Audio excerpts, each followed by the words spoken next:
ஒன்று, பூதவெளி என்றால் அடிப்படை இயற்கையின் இடம் பூதவெளி. நாம் மனிதர்கள் வாழும் இடம். 2, கரணவெளி என்றால் மனம் மற்றும் புலன்களின் இடம் கரணவெளி. 3, பகுதி வெளி என்றால் ஒருமுகப்பட்ட ஆன்மீக மனதின் இடம். கீழ் இயற்கையின் வெளி பகுதி வெளி, அதாவது அசுத்த பிரகிருதி. 4, மாயா போக வெளி என்றால் ஆக்னாவில் மாயா போக வெளி. 5, மாமாயா யோக வெளி என்றால் ஆக்னாவில் மகா மாயா யோக வெளி. 6, புகழும் வேத வெளி என்றால் வேதத்தின் சுய அறிவின் வெளி, சஹஸ்ராரத்தில் உள்ள ஆன்மீக உயர்மனம் வேத வெளி. 7, அபரவிந்து வெளி என்றால் ஆன்மீக ஒளிமயமான மனதின் வெளி, அபரபிந்து வெளி கீழ்ப்பரபிந்துவின் இடம்.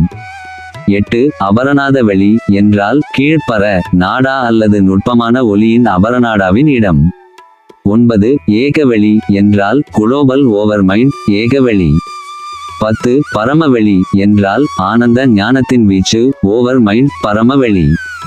11, ஞானவெளி என்றால் சிட் டபோ ஓவர் மைண்ட் ஞான வேலி உயர்ந்த அறிவின் வெளி, அதாவது உண்மை அல்லது உயர்ந்த பரபிந்துவின் இடம். 12, மாநாதவெளி என்றால் உயர் அமர்ந்த சத் மேலெழும்பும் மாநாத வெளி உண்மையின் வெளி அல்லது உயர்ந்த பரநாடா நுட்பமான ஒளி. 13, சுத்த வெறு வெளி என்றால் சத்திய உலகின் தூய்மையான பரந்த விண்வெளி, சுத்த வெறு வேலி மாற்றுப்பெயர் உள்ளடக்கியது மற்றும் ஆதரிக்கிறது.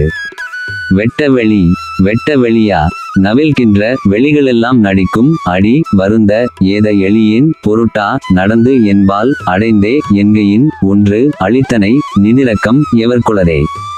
ஓ ஆண்டவரே, உமது இரக்கம் ஒப்பற்றது, அதை வேறு யாரால் பெற முடியும்?